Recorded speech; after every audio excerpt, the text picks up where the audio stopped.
Hello and welcome to another TPRS story video to help you improve your English.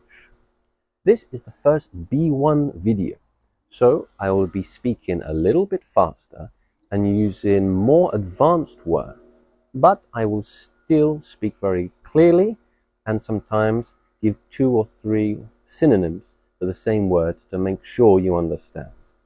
Congratulations for leveling up to B1 level. Now I will tell you a story about Troy. It's an amazing story. Here we go. This story takes place in Greece. Now Greece, there is an army, a very big army that has invaded most of Greece. It's very powerful. This army is controlled by a king. He is the king of kings. He is a very powerful person. His cousin is also a king, but he is not a king of kings. But his cousin is still a king, and he has a beautiful wife, the most beautiful woman in all of Greece. Everyone in Greece knows this woman. She is beautiful. Her name is Helen. There is also a city called Troy on the other side of the ocean. This is also quite powerful, and the two princes called Hector and Paris are over the other side of the sea to improve relations with the King of Kings and all the other kings. As they are there, Paris, the younger prince, only about 17 years old, meets Helen. Paris is also a very handsome man, and Helen is, of course, the most beautiful. And unfortunately, they have a strong connection and they fall deeply in love. After a few days, when they are leaving, Paris and Helen, they escape on the boat together. Well, Helen escapes by running away with Paris and the people of Troy in their boat. At first, Paris keeps this a secret from his older brother Hector, but a day into their journey, he confides. He tells him what has happened. And when Hector learns of this, he says, "Do you know what you have done? This will bring war upon our people and thousands will die." Paris is young and he is starting to realize the consequences of his actions. Nevertheless, they reach Troy safely, and the king of Troy welcomes his 2 sons with Helen. He welcomes them into the family and he accepts what has happened. Back in mainland Greece, the king is furious. He says to his cousin, the king of kings, that this is treachery. This is an insult to our people and our nation. We have been insulted, he says to the king of kings. We should go to war and destroy them. Now, the king of kings, he is happy with this idea. He already wanted to go to war and to destroy another city and to have another city under his command. So he summons, he collects, he sends out messages to all of the kings to build an army and send the army on one big battle, one big war against Troy. So after the army is summoned, collected and prepared, he sends them on 1,000 ships. The biggest army Greece has ever seen sails across the sea to defeat one city, Troy. One of the reasons why this army is so powerful is because they have the best fighter in all Greece. His name is Achilles. Achilles is a great fighter, but he is not very loyal to his king. He doesn't follow commands very easily, not all the time. and he is thinking about whether to join the King of Kings in another war to get more power for the King of Kings. He is with his mother, and his mother sees a sign from the gods, and his mother tells him that if you go to war, you will never return, you will die, but your name will last throughout the ages. Your name will never be forgotten.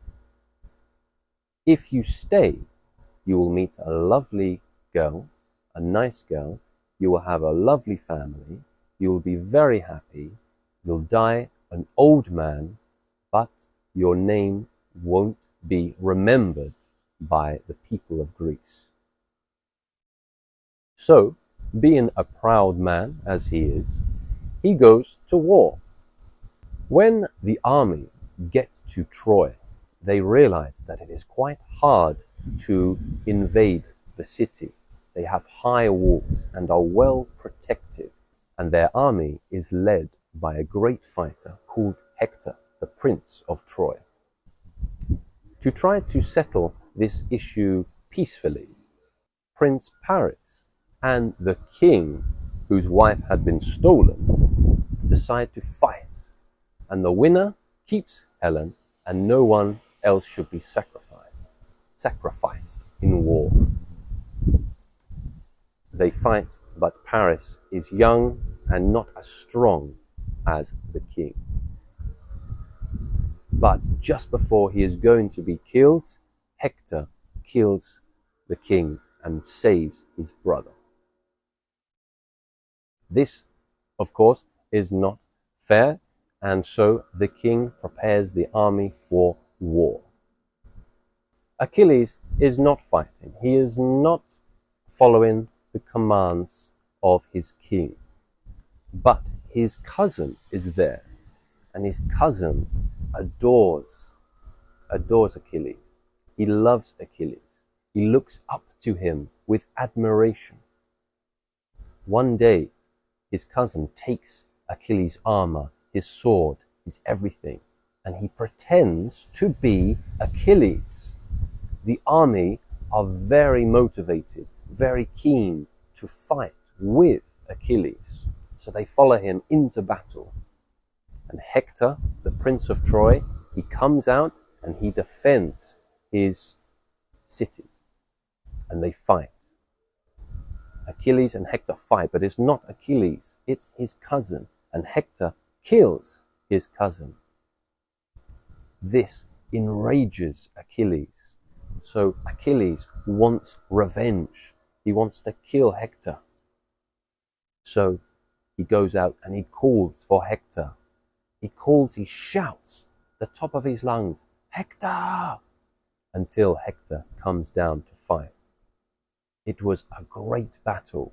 Hector fought very bravely, but unfortunately, he was not good enough, and Achilles killed him. The battle continues, but Troy is too hard to conquer. The war continues, but it is stalemate. There is no winner, no loser. No side can make any progress.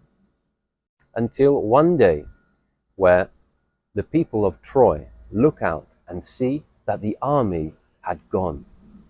They had gone, but they had left a gift, a big wooden horse. So the king says, this must be a gift from the gods. Hector, he says, I don't like this. I don't have a good feeling about this. I think we should burn it. Burn the wooden horse. And the king of Troy is an old man, very religious. And he says, no, this is a gift from the gods. If we burn a gift from the gods, it would be sacrilegious. It would be very bad. And so they bring the horse into the city. At night, when everyone is sleeping, there's a secret door inside the wooden horse. And the soldiers of Greece, they come out of the secret door, and they very quietly start killing everyone in Troy. They killed everyone. Unfortunately, Achilles dies in the fighting, but Greece are victorious and Troy is burnt to the ground. And that is the end of the story, guys. I hope you enjoyed it. It is an epic story and very famous. You probably have already seen the film with Brad Pitt, a very good film. I would recommend watching that in English, of course, maybe with the subtitles if you need them. But that's it, guys. The moral of the story is that if there is an old religious man, never listen to him. I hope you enjoyed this video, guys. If you did, give it a like. And if not, I will see you in the next story. Bye-bye.